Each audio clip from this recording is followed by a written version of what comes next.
Hello friends, मैं विनय निर्भीक। Friends, आपका एक बार फिर से हमारे चैनल पे स्वागत है।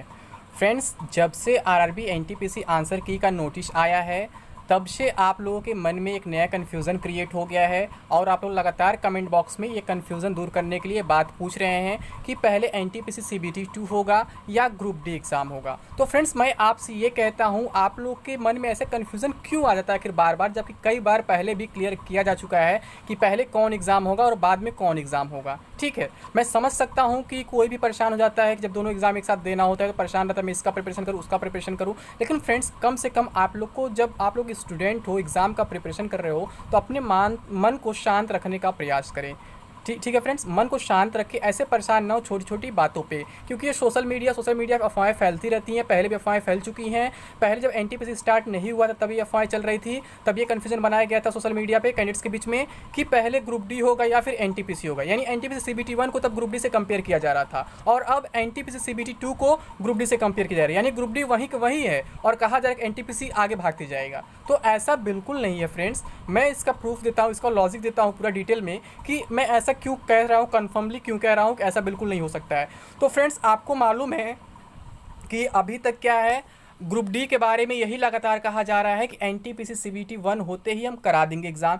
जब पहले मीडिया इंटरेक्शन हुआ था या फिर प्रेस कॉन्फ्रेंस हुआ था, चाहे हम दिसंबर की बात करें या फिर जनवरी फरवरी, जब भी जितना मीडिया इंटरेक्शन हुआ वहाँ पे यही कहा गया कि एनटीपीसी कंप्लीट होते ही हम ग्रुप डी एग्ज़ाम स्टार्ट करा देंगे। और यहाँ तक कि मीडिया इंटरेक्शन में एक डेट भी दिया गया था कि 15 अप्रैल तक हम स्टार्ट करा देंगे। लेकिन थोड़ा सा एनटीपीसी लेट हुआ, फिर उसके बाद कोविड का चक्कर पड़ गया तो एनटीपीसी फंस गया। एनटीपीसी अगर मार्च तक लोग कंप्लीट करा दिए होते हैं तो अप्रैल से ग्रुप डी भी स्टार्ट करा सकते थे, क्योंकि मार्च तक कोविड का सिचुएशन इतना खराब नहीं हुआ था। लेकिन पता नहीं क्यों रेलवे ने जानबूझ के एग्जाम को लेट कर दिया। और आप लोग को लगता है कि रेलवे जल्दी कराएगा, एनटीपीसी ज्वाइन करा देगा, ग्रुप डी एग्जाम ही नहीं कराएगा, तो बिल्कुल पॉसिबल नहीं है। ठीक है, रेलवे ने जानबूझकर वहां लेट किया था, क्योंकि जिस हिसाब से शेड्यूल जारी किया गया दिसंबर में, जिस हिसाब से बोला गया था कि हम 15 मार्च तक एनटीपीसी कंप्लीट करा लेंगे और फिर जस्ट उसके बाद ग्रुप डी स्टार्ट कर देंगे। यानी कि दो बातें उम्मीद की जा रही थी, या तो फिर मार्च लास्ट वीक या फिर अप्रैल फर्स्ट वीक या फिर मैक्सिमम 15 अप्रैल तक कह सकते स्टार्ट हो सकता था। लेकिन क्या हुआ, एनटीपीसी को ही रोक दिया गया और उसे कई फेज में करा दिया गया, कम कम कैंडिडेट्स को बुलाया गया, जिससे लेट होते गया और फिर बाद में एक कोविड का बहाना दे दिया गया कि कोविड हो गया, हम एग्जाम नहीं करा पाएंगे। ठीक है, और इसके बाद भी आप तमाम मीडिया रिपोर्ट्स में देख रहे हैं, रोज रोज न्यूज में आ रहा है कि ग्रुप डी का नोटिस आने वाला, ग्रुप डी का नोटिस आने वाला। फिर आपके मन में क्यों कंफ्यूजन है? क्या आपको लगता है एनटीपीसी का रिजल्ट आपका 1 महीने में आ जाएगा, 2 महीने में आ जाएगा? ऐसा कभी रेलवे के इतिहास में हुआ आपको लगता है? तो आप लोग ऐसा क्यों सोचते हो? मैं आपसे शुरू से कह रहा हूं, रेलवे का एक फंडा होता है कि आपको 15-20 दिन के अंदर आंसर की देके एक लालच दे देता है, लॉलीपॉप देता है, फिर लटका देता है, रिजल्ट नहीं देता है। अभी आपके सामने एग्जाम्पल है मिनिस्ट्रियल एंड आईएसओ कैटेगरीज का रिजल्ट को लेकर के। ठीक है, कुछ यूट्यूबर्स आपके मन में भ्रम डाल देते हैं कि सितंबर रिजल्ट आ जाएगा, अक्टूबर एग्जाम हो जाएगा। वही यूट्यूबर्स हैं जो मिनिस्टर का रिजल्ट जून में ही ला रहे थे और आपका अगस्त आ चुका, अभी तक मिनिस्टर का रिजल्ट नहीं आया है। तो फ्रेंड्स, ऐसे अफवाहों से आप लोग दूर रहें। रेलवे का काम होता है, रेलवे का मैं शुरू से बता रहा हूँ, आंसर की वो बहुत जल्दी देता है। मिनिस्टर का रिजल्ट लगभग, मिनिस्टर का आंसर की लगभग 12-15 दिन के ही आसपास आया था। ठीक है, तो रेलवे का यही रूल है कि 12-15 दिन से लेकर के मतलब लगभग 45 दिन के बीच में आंसर की कभी भी जारी कर देता है, लेकिन रिजल्ट को लटका देता है। ठीक है फ्रेंड्स, अब मैं पहले बता चुका हूं रिजल्ट को क्यों लटकाता है। क्योंकि जब तक उसे नेक्स्ट फेज के एग्जाम का डेट क्लियर नहीं होता है, सही सिचुएशन नहीं बन पाता है, तब तक वो रिजल्ट नहीं जारी करता है। क्योंकि रेलवे का एक फंडा है कि रेलवे रिजल्ट देने के बाद सीबीटी 2 के लिए ज़्यादा टाइम नहीं देता, या फिर नेक्स्ट फेज के एग्जाम के लिए ज़्यादा टाइम नहीं देता है कभी भी। रेलवे का एक मतलब कह सकते हैं रूल है। तो इसलिए मैं आपसे कहता हूँ, अभी जब आपका रिजल्ट ही नहीं आ पाएगा, जैसे मैंने यहाँ लिखा है ना,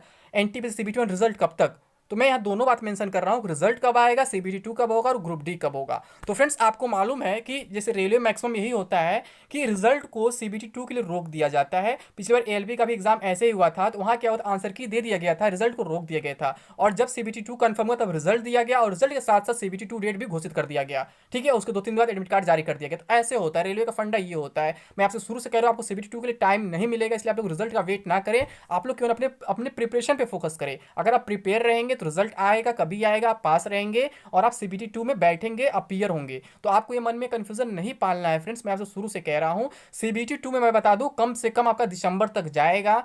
क्योंकि आप देख रहे सिचुएशन अभी क्या चल रहा है, अभी पहले ग्रुप डी हर हाल में कराना ही कराना है। अगर मान लीजिए ग्रुप डी आपका सितंबर में स्टार्ट हो जाता है तो ग्रुप डी लगभग नवंबर तक जाएगा। जब ग्रुप डी नवंबर तक जाएगा तो ये लोग क्या करेंगे, एनटीपीसी सीबीटी 1 का रिजल्ट नवंबर के लास्ट में देंगे और फिर ये लोग दिसंबर में सीबीटी 2 करा देंगे। और अगर ग्रुप डी में थोड़ी सी देरी होती है, मान लीजिए एसएससी एग्जाम्स के बाद होता है, यानी 25 अक्टूबर के बाद स्टार्ट होता है, तो फिर क्या होगा यहाँ पे, तो फिर आपका जो एनटीपीसी सीबीटी 2 है अगले साल भी जा सकता है। मैं शुरू से कह रहा हूँ फ्रेंड्स, ग्रुप डी एग्जाम में भी अभी कोई कंफर्मेशन नहीं है, लेकिन आप लोग को ये मान के चलना सितंबर में होने होने वाला है। ठीक है, मैं शुरू से कह रहा हूँ पिछले 3-4 महीने से लगातार कि बहुत जल्दी एग्जाम होगा ग्रुप डी का, तो सितंबर में होगा। और बहुत से लोग अप्रैल से ही रट लगाए हुए थे, अप्रैल, मई, जून, जुलाई, बहुत से लोग डेट्स दिए, लेकिन मैं अपने बात पे अडिग हूँ। अभी तक मैं यही बोला हूँ कि बहुत जल्द एग्जाम स्टार्ट हुआ सितंबर, उससे पहले इम्पॉसिबल है, अगस्त में बिल्कुल इम्पॉसिबल है। ठीक है, बहुत से लोग अगस्त का भी डेट दिए थे ना, 15 अगस्त, 16 अगस्त, 20 अगस्त, 21 अगस्त, पता नहीं क्या क्या डेट दिए, 25 अगस्त। मैंने क्या कहा, अगस्त में बिल्कुल इम्पॉसिबल है। अगर होना होगा सितंबर में, 15 सितंबर के आसपास कभी भी हो सकता है। अगर सितंबर में नहीं होता है तो फिर उसके बाद काफी लेट भी हो सकता है, कोविड वगैरह बीच में आ जाता है, तो मैं बोला हूँ नवंबर दिसंबर तक भी जा सकता है। लेकिन अभी तक के सिचुएशन के अकॉर्डिंग कहा जा सकता है कि अभी कोविड इफेक्ट नहीं डाल रहा है हर एक एग्जाम पे, क्योंकि बहुत से एग्जाम्स स्मूथली रन कर रहे हैं, चल रहे हैं, तो ये भी एग्जाम हो सकता है। आप लोग वेट करें, ग्रुप डी से रिलेटेड नोटिस हमको लगता है 20-22 अगस्त तक जरूर मिल जाना चाहिए ग्रुप डी एग्जाम डेट को लेकर के, कि ग्रुप डी एग्जाम कब से होगा, सितंबर में होगा, अक्टूबर में होगा। बस अभी मैक्सिमम चांसेस सितंबर में हो सकता है। ठीक है, मैं फिर कह रहा हूँ फ्रेंड्स, मैं गारंटी नहीं ले रहा हूँ सितंबर में ही होगा। मेरे कहने का सेंस ये है कि आपको मिनिमम डेट लेकर चलना है जहां पॉसिबिलिटी हो सकती है। मैं पॉसिबिलिटी की बात कर रहा हूं कि सितंबर में एग्जाम पॉसिबल है, हो सकता है, लेकिन अगस्त में इम्पॉसिबल था तो मैंने मना कर दिया था। ठीक है, सितंबर में इसलिए पॉसिबल है क्योंकि बाकी जो एग्जाम्स थे वो कंप्लीट हो चुके हैं और लगभग सेंटर्स अभी खाली हैं। अगर हम एसएससी का बात करें तो अक्टूबर में एमटीएस का, ठीक है, 5 से 20 अक्टूबर के बीच है, उससे पहले आप ग्रुप डी का एक फेज आराम से दे सकते हैं, एक फेज निकल सकता है, इसलिए सितंबर में पॉसिबल है। ठीक है, अगर सितंबर में नहीं कराते हैं, अगर एमटीएस के बाद जाते हैं तो फिर प्रॉब्लम क्या खड़ा हो जाएगा फ्रेंड्स, वहाँ फिर से कोविड का डर हो जाएगा, क्योंकि कोविड की बार बार उम्मीद की जा रही है कोविड आगे आएगा। अगर नहीं आता है तो बहुत अच्छा, सारे एग्जाम निकल जाएंगे, अगर आ जाता है फिर सारे एग्जाम एक बार फिर से फंस जाएंगे। लेकिन मुझे अभी भी यही उम्मीद लग रहा है कि आपका ग्रुप डी एग्जाम सितंबर में स्टार्ट हो जाना चाहिए, 15 सितंबर के आसपास कभी भी, और आपको नोटिस जो है 20-22 तक जरूर मिल जाना चाहिए। ठीक है, तो अगर 15 सितंबर तक स्टार्ट हो जाता है तो हो सकता है ये लोग एमटीएस के साइड में दूसरे सेंटर पे चला भी दे या फिर उस टाइम रोक भी दे। दो चीज हो सकता है, पैरेलल में एग्जाम हो सकता है, लेकिन मैं ये कभी नहीं कहता हूं कि एसएससी एग्जाम में गैपिंग हो, जैसे बाकी यूट्यूबर्स बोलते हैं एसएससी एग्जाम में गैपिंग होता है रेलवे की तरह, तो उसके बीच करा देंगे, तो ऐसा बिल्कुल पॉसिबल नहीं है। एसएससी एग्जाम्स में गैपिंग नहीं होता है। एसएससी के एग्जाम में उसी दिन गैप होता है जिस दिन छुट्टी रहता है, हॉलिडे रहता है। ठीक है, अगर हॉलिडे का दिन है तो उस दिन ग्रुप डी का भी एग्जाम नहीं होगा। ठीक, तो यानी कि यही कहने का सेंस है कि फेज 1 मैक्सिमम चांसेस है सितंबर में होगा, आपका मैक्सिमम चांसेस है, लेकिन मैं गारंटी नहीं ले सकता हूं क्योंकि फ्यूचर है। ठीक है फ्रेंड्स, तो अगर आपका 15 सितंबर के आसपास ग्रुप डी स्टार्ट होता है तो मान चलिए ये नवंबर दिसंबर तक जाएगा। अगर 15 दिसंबर तक आपका ग्रुप डी चला जाता है, मान लीजिए अगर एसएससी के लिए रोक दिया जाता है एग्जाम, तो अगर 15 दिसंबर तक जाता है तो इसका मतलब ये है कि आपका जो एनटीपीसी सीबीटी 2 है दिसंबर के लास्ट वीक में हो सकता है, और आपका रिजल्ट भी नवंबर लास्ट वीक या फिर दिसंबर फर्स्ट वीक में आ सकता है। मेरे कहने का सेंस यही है कि रिजल्ट और सीबीटी 2 में बहुत ज़्यादा गैप नहीं रहता है। रेलवे का पुराना रिकॉर्ड उठा के देख लीजिए, रिजल्ट रोक दिया जाता है सीबीटी 2 के लिए। अभी आपने देखा है मिनिस्टर का रिजल्ट अभी तक नहीं आया है, तो आप कैसे सोच सकते हैं कि एनटीपीसी का रिजल्ट आ जाएगा सितंबर में और अक्टूबर में एग्जाम हो जाएगा? बिल्कुल पॉसिबल नहीं है। ठीक है, अभी उससे पहले की वैकेंसी पड़ी हुई है, अभी पहले उसका प्रोसेस आगे बढ़ेगा तब इसका बढ़ेगा। जो सीक्वेंस है उसी के अकॉर्डिंग रहेगा, आपके अकॉर्डिंग नहीं चलेगा। आप ये कहेंगे इसमें पोस्ट खाली है, जल्दी भरना, ये करना, वो करना, सब रूल नहीं चलता है। जब नोटिफिकेशन निकाला गया है तो नोटिफिकेशन के ही हिसाब से वैकेंसी पूरी होती जाएंगी। तो पहले मिनिस्टर है, पहले मिनिस्टर कंप्लीट होगा, फिर एनटीपीसी, फिर ग्रुप डी, ऐसे होता है। ठीक है, जैसे क्या है, थोड़ा एनटीपीसी में ज़्यादा प्रोसेस है, ज़्यादा स्टेज है,